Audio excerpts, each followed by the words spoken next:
Je m'appelle Jérôme Pruneau et l'émission qui suit est mon projet d'accès. Bonne émission.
Une fois quand nous sommes rentrés de l'école chez nous, notre père dans la voiture, quand il nous a amenés, il nous disait qu'il y a une surprise qui vous attend. Et puis on avait peut-être un peu deviné, je ne me rappelle plus très bien, mais on savait peut-être qu'il y a quelque chose par rapport au piano. Et puis quand on rentre chez nous, on voit qu'il y a un piano au fond du salon. Et voilà, donc on était à partir de ce moment-là vraiment très très motivés aussi à jouer parce qu'on avait un instrument. Notre père pratiquait l'instrument traditionnel iranien, l'autar, qui est un des instruments principaux en fait de la musique traditionnelle iranienne.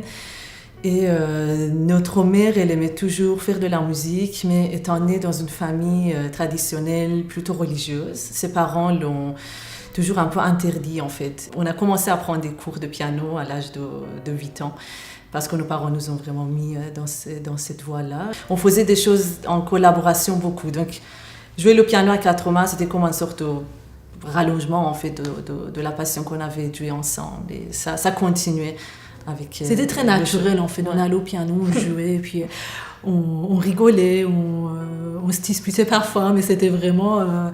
ça faisait partie en fait de notre interaction ensemble de tous les jours, quoi. Une fois qu'on a terminé notre maîtrise en interprétation à l'Université Laval, on a décidé vraiment de former officiellement notre ensemble de duo Twin Muse. Mais c'est sûr, ça avait commencé beaucoup plus tôt. Et les dernières années qu'on était au conservatoire en France, on a gagné une médaille d'or en musique de chambre, piano 4 mains. Donc on s'est mis dans ce chemin-là et arrivé au Canada, donc il y a une dizaine d'années, on a commencé à vraiment former nos duos, mais on a continué à jouer quand même séparément, piano solo, donc chacune développait son répertoire. Mais il avait toujours un centre d'intérêt qui était notre piano 4 mains.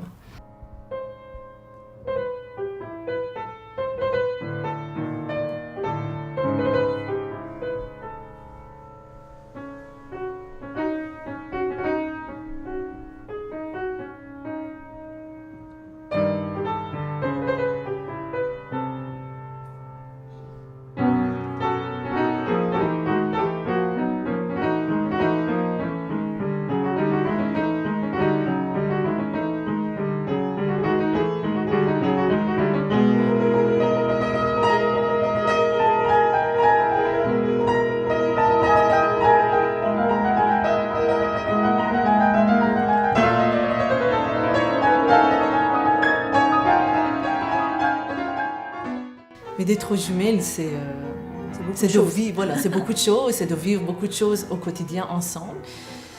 Donc je pense qu'on partage beaucoup d'idées en commun aussi, étant donné qu'on passe beaucoup de temps ensemble.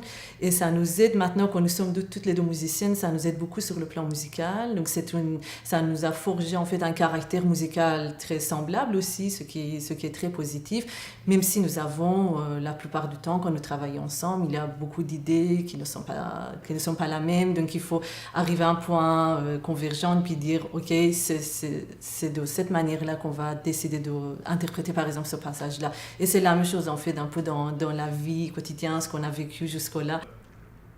Mercedes et Roussid sont très, très précises. Elles ont une grande,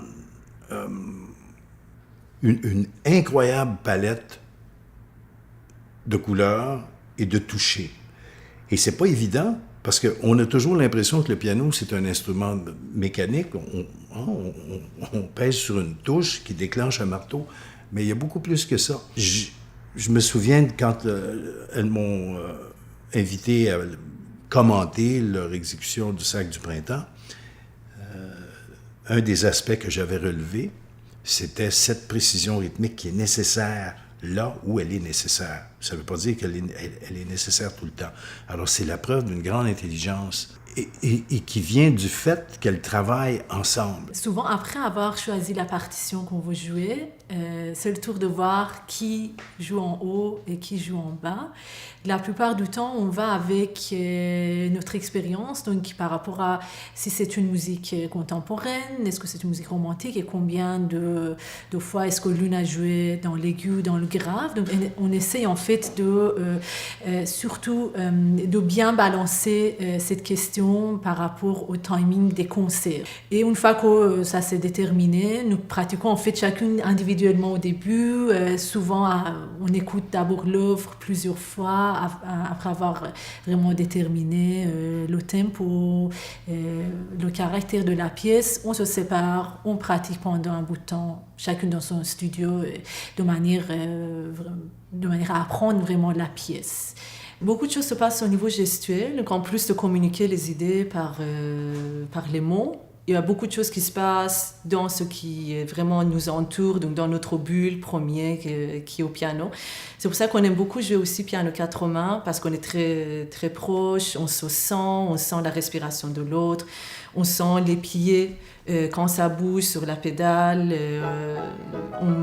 On va sentir carrément l'ouverture du corps quand il y a les bras qui s'éloignent, des coudes qui s'éloignent. Donc tout ça, ça crée des points de repère pour la performance, mais en même temps, ça nous sert aussi à nous donner des points de repère quand on pratique. Donc c'est un aller-retour constant. Quand on est en train de jouer, dit OK, moi je passe ma main ici, est-ce que tu as été correct, est-ce que tu es confortable avec ça? Et parfois aussi juste un seul mouvement pour nous montrer le début d'une phrase. Donc c'est très variable, le mouvement gestuel et puis le langage corporel.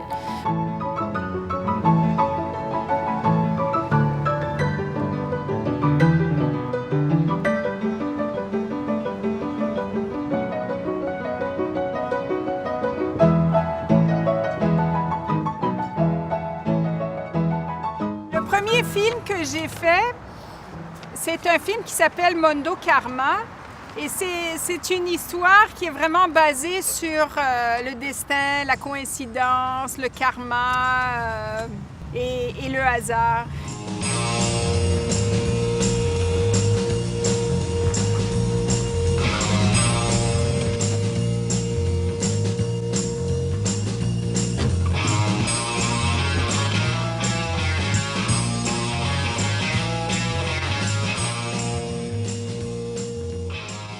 J'ai fait un documentaire ça me passionnait depuis très longtemps, le tatouage.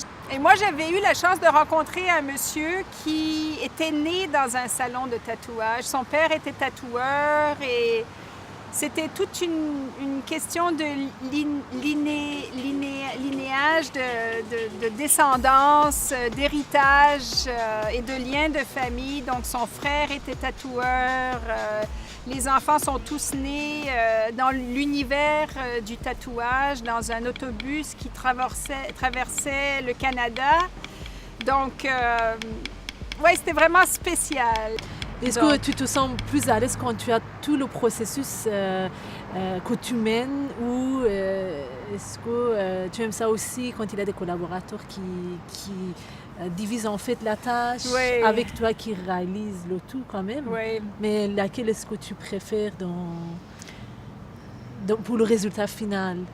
Et moi, j'aime beaucoup tout le côté avec la collaboration, le côté humain, l'échange surtout, l'échange et aussi ce qui arrive dans le moment. Quand on travaille ensemble, parce qu'on peut écrire quelque chose, on peut le concevoir sur une feuille de papier, on peut imaginer des choses, mais après ça, c'est plus un squelette, c'est plus un canevas. On se retrouve ensuite dans le moment où on crée la pièce ou l'œuvre ou le film. Et là, il y a quelque chose de magique qui arrive parce que c'est vraiment le moment de la création. Donc, ouais, j'aime beaucoup travailler avec les gens. Puis c'est vraiment là que ça devient. C'est pas juste imaginé, c'est pas juste conçu, c'est quand ça devient quelque chose que... Ça se concrétise de C'est manière... ça, c'est ça. Et ça, j'aime beaucoup. C'est l'aboutissement, finalement. C'est très fort. Je pense que dans toute carrière, l'intégration, la connaissance du milieu est très important. Et surtout dans le domaine musical, étant donné que nous avons pas mal changé de ville, nous avons étudié dans différents environnements. Peut-être que pour nous, c'était plus facile à nous adapter à des différences, mais il y a toujours le défi de se trouver à un point où les autres nous reconnaissent, d'avoir une façon de travailler particulière, jouer un répertoire particulier ou avoir une image particulière. Ce sont des éléments qui sont très importants pour en fait s'intégrer dans le milieu. Il y a aussi peut-être le défi de voir comment le milieu fonctionne, parce que toutes les villes ne fonctionnent pas de la même manière, connaître en fait les organismes subventionnaires, mais aussi tous les organismes qui existent, qui diffusent la musique. Ce qui n'était pas évident au début, on était arrivé, donc il fallait vraiment apprendre, c'est tout un apprentissage de pouvoir aussi aborder, de quelle manière aborder ces organismes, comment parler de notre travail, comment se présenter. Donc tout ça, c'était des défis, ça continue à l'être, mais on apprend à tous les jours. Ce qui manquait, c'est... Est-ce que tu peux juste essayer de refaire ce passage-là? Sol, sol, si, do. Après, on va parler de sol. C'est de faire 1 et 2 et 3 et 1. Qu'on entend tita, tita, tita, ta. Super. Ok. On va essayer d'aller à partir du début, on entend toujours ces deux croches. Ta, pi, pa, pi, pa. Ok, mais ensemble? Oui. Ok, parfait.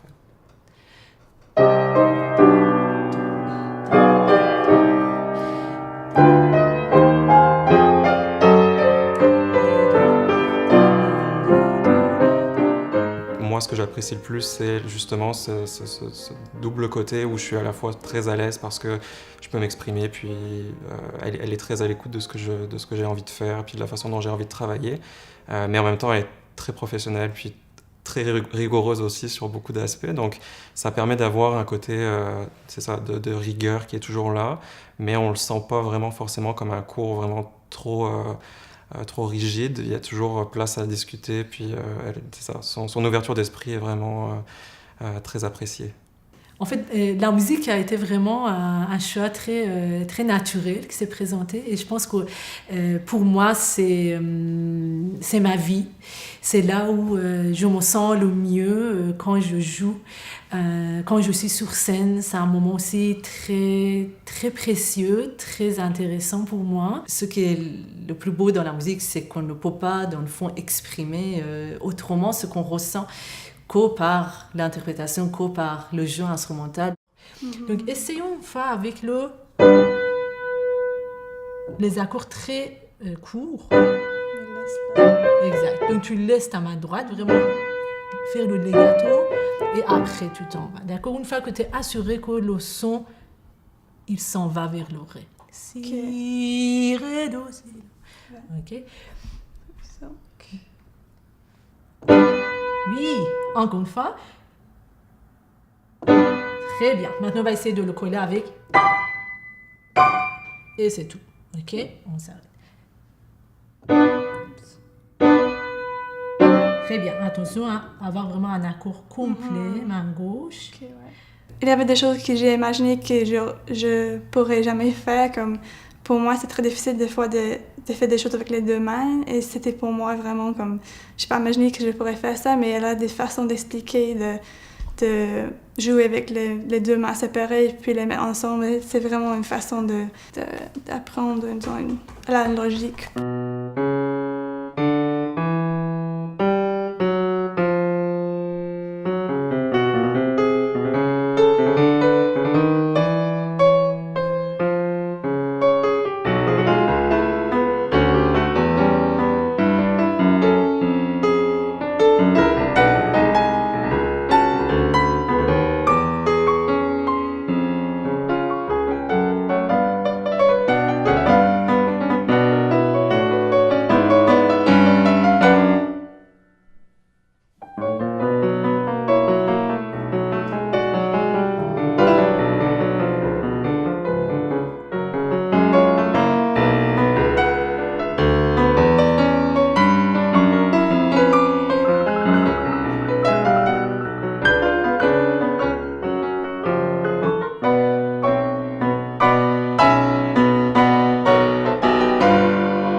la première fois qu'on était arrivé ici à Montréal, on était en voyage de Toronto pour voir comment la ville était et nous rassurer que c'était un bon choix qu'on avait fait pour faire notre étude doctorale ici.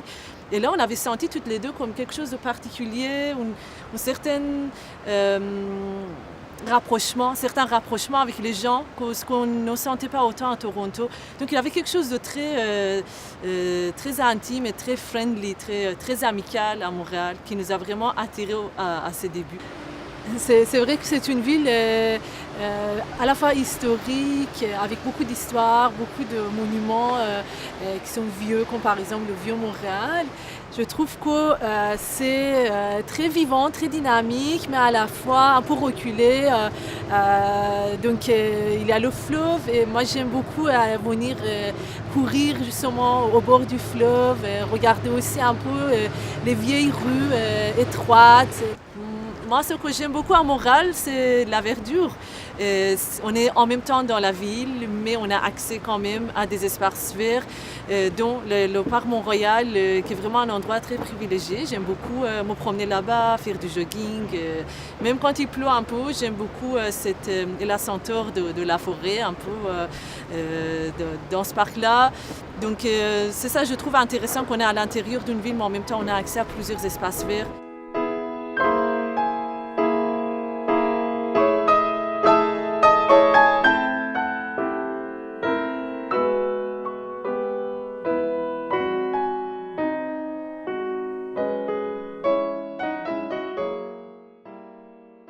Je suis un artiste en art visuel qui travaille spécifiquement avec tout ce qui est recyclé, d'origine libanaise. Je suis arrivé à Montréal en 2005. Je travaille spécifiquement avec le papier journal.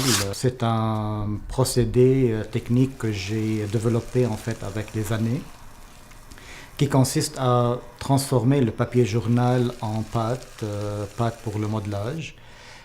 Qui m'aide à faire des sculptures de grande taille qui demeurent légers mais robustes en même temps. Le processus de création, pour moi, c'était une façon de s'intégrer dans la société montréalaise. J'utilise le papier journal, ces journaux-là, en fait, qui racontent le quotidien, qui racontent le vécu des Montréalais. Il y a l'histoire, c'est comme un journal intime d'une société. Je prends ce papier-là, je le mélange, je le prépare en pâte, puis je commence à créer mes sculptures. C'est pour cela, peut-être que mes sculptures, toujours, ou bien la plupart du temps, sont des visages, sont des expressions de visages. C'est une façon de s'exprimer, mais en même temps, c'est une façon de mieux comprendre, d'absorber en fait tout ce que je vis au quotidien.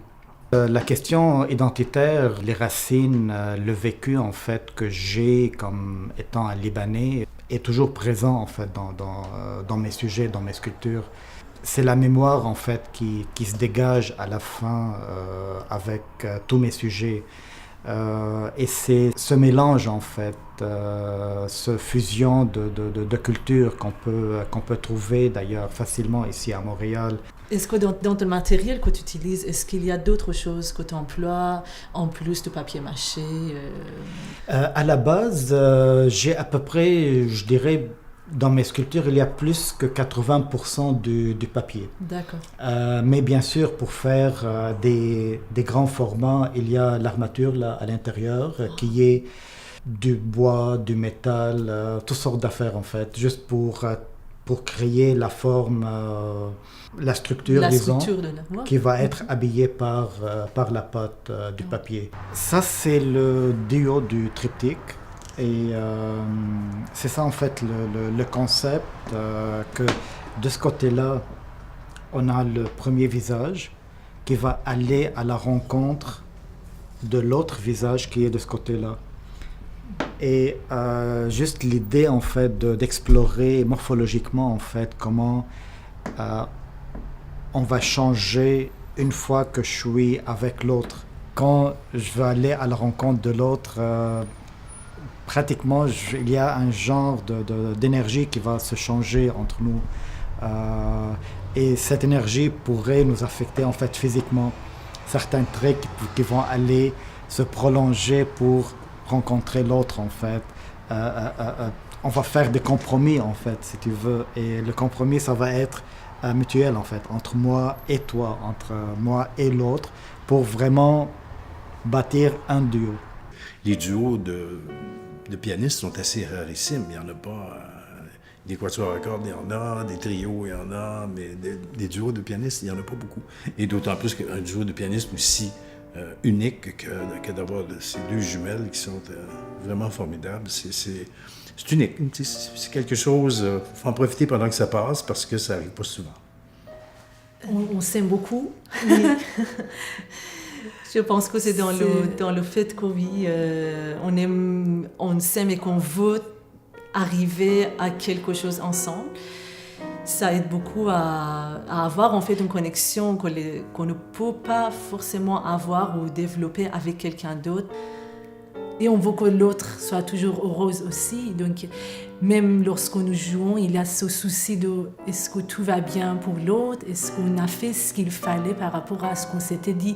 Donc, il y a vraiment une communication qui est là, mais de manière non verbale et toujours présente dans nos têtes respectives à chacune. Et c'est comme ça qu'on communique en même temps qu'on joue, pour que l'autre soit bien. Et cette chose-là, en fait, c'est tellement fort qu'on a tout le temps envie de le recréer et puis de le garder et puis de le préserver.